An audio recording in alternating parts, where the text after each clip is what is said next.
Galaxy Watch 4 has come out and previous gen watch Active 2 is available for cheap. Which one should you go for? The latest and greatest GTR 3 or Galaxy Watch Active 2? Let's first start with the build of the watch. Both the watches feature an aluminium body which gives them a sleek look. And in terms of looks, I don't think any of the two watches will disappoint you in any way. However, the strap on the Galaxy Watch Active 2 is more comfortable than the one found on the Amazfit GTR 3.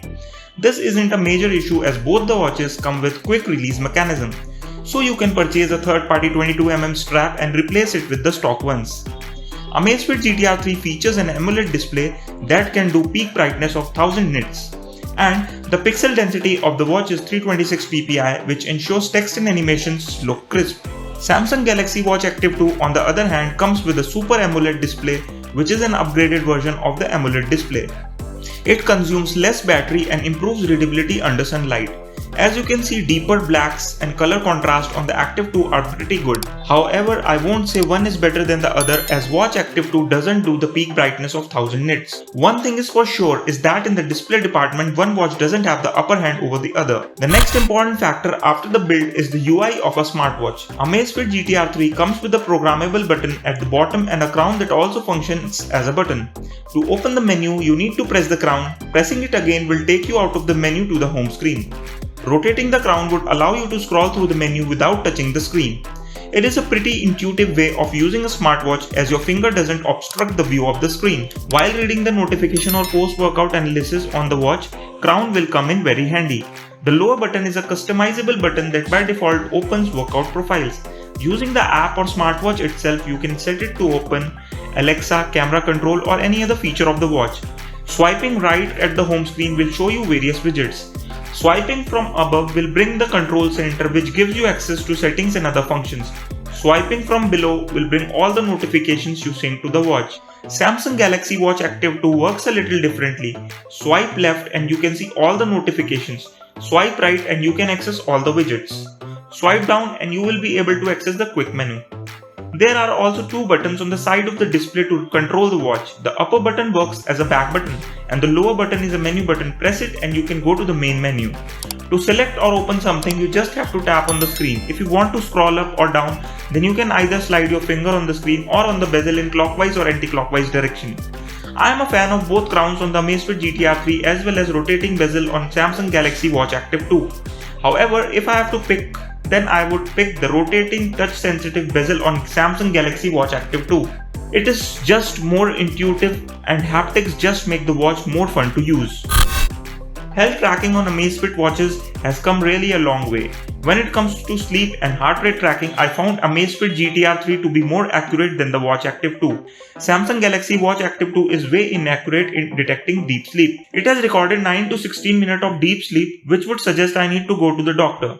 Amazfit on the other hand recorded my sleep way more accurately and I always felt the sleep score assigned to me is perfect. Similarly, heart rate tracking on the Samsung Galaxy Watch Active 2 is not as accurate as Amazfit GTR 3. However, that's not surprising as the heart rate sensor on the Samsung Galaxy Watch Active 2 is quite dated. Watch Active 2 also lacks the blood oxygen tracking that is found on the Amazfit GTR 3. One thing that I have to give to Samsung is that it counted my reps in the gym accurately. This feature is not available on the GTR 3, so if your smartwatch is able to track your arm curls, then go with Samsung Galaxy Watch. Running on both the watches was accurate. You don't get in-depth analysis or feedback as you will get in Garmin, but that's expected. Amazfit GTR 3 can detect and track 8 sports automatically, whereas Watch Active 2 can only detect 7. I'll put them on the screen for you so you can assess which smartwatch has the automatic detection for the profile you need. The 3rd gen bio tracker on the Amazfit GTR 3 also comes with a one-tap measurement feature that allows you to track your heart rate, breath per minute, blood oxygen level and stress level all at once. All in all, in terms of health vitals and sports tracking, Amazfit GTR 3 has an upper hand. While preparing this video, Amazfit GTR 3 had very limited features when it came to interacting with notifications. You were only able to see the notifications and dismiss them. Whereas in Watch Active 2 you could reply, type in messages or use the text to voice feature to reply. However, on 28th April 2022, Amazfit GTR 3 released a system update that now allows you to reply to text with predefined messages or emojis. It's not good as Samsung but decent enough. At the time of preparing this video, only SMS and WhatsApp messages are supported to reply by the Amazfit GTR 3. Hopefully, Amazfit would add support for other apps like Messenger and voice-to-text replies in the future. However, all these features are present in Samsung Galaxy Watch Active 2 and it is way more polished in this regard. One thing to note here is that while they both support iOS devices, but reply to text messages or apps is only supported for Android devices. Good app support in smartwatches is becoming a necessity day by day in smartwatches. I mean, why else did Samsung and Google start working together again with the Galaxy Watch 4? There are various reasons, but app support was one of them. Amazfit GTR 3 situation is quite abysmal when it comes to the App Store. There are less than 15 apps available on the Amazfit App Store. However, that's not the case with Watch Active 2, as you can find plenty of apps on the Samsung App Store. One thing to be noted here is that while Samsung may keep updating Watch Active 2, but I don't think the app's developer will. Just like Samsung, developers too will focus on developing apps for Wear OS watches now. Still, if you want a watch with good app support, then Samsung is a clear winner. Amazfit has a very limited app selection and isn't comparable with Watch Active 2. Samsung Galaxy Watch Active 2 is powered by dual-core Exynos 9110 with 1.5 GB of RAM. In my usage of Watch Active 2, I never encountered any bugs or lag. It is quite surprising to see this old watch with so many updates still performing so well. Amazfit GTR 3 on the other hand seemed a little janky at times during my usage, and occasionally you will stumble upon some minor bugs here and there.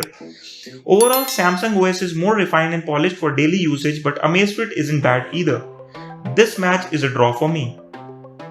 If I have to recommend one of these watches, then I would pick Amazfit GTR 3. Health and sleep tracking is way accurate in this smartwatch. While Samsung does offer support for various third-party apps like Spotify, but I always take my phone with me on my runs and walks. I play Pokemon Go, so that isn't an option for me. And app support alone isn't worth the compromise I'll have to make in other departments. So what are your thoughts on this? Which watch will you prefer out of the two? Share it in the comment box below. If you find this video helpful, then press the like button. It inspires us to keep making more videos like this. Also consider subscribing for more videos on wearable tech.